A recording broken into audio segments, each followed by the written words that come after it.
নমস্কার বন্ধুরা, বাসন্তী কিচেনে আপনাদের স্বাগত। সিম, আলু ও বেগুন দিয়ে কাতল মাছের পাতলা ঝোল তৈরি করার জন্য কড়াইতে তেল দিয়ে দিচ্ছি। ওই দিকে ভালো করে ধুয়ে রাখা কাতল মাছের নুন হলুদ দিয়ে ভালো করে মেখে নিচ্ছি। তেলটা গরম হয়ে গেছে, এখন একে একে মাছগুলো দিয়ে দিচ্ছি।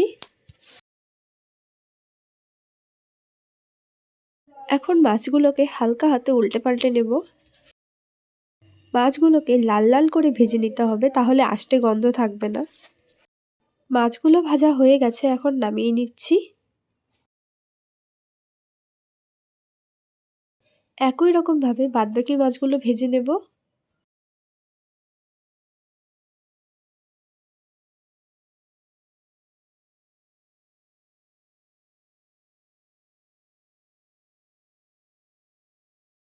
মাছগুলো ভাজা হয়ে গেছে, এখন ওই তেলে জিরে দিয়ে দিচ্ছি।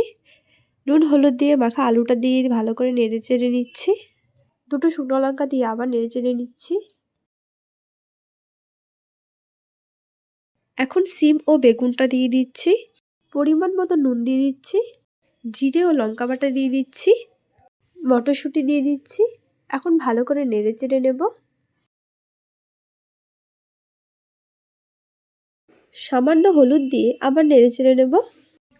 আলু, বেগুন ও সিমটাকে ভালো করে কষিয়ে নেব।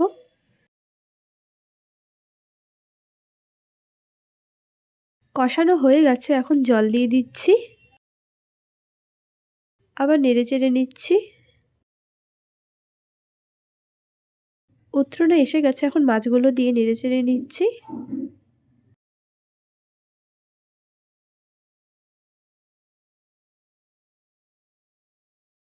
ধনেপাতা দিয়ে দিচ্ছি। হয়ে গেছে, এখন নামিয়ে নিচ্ছি।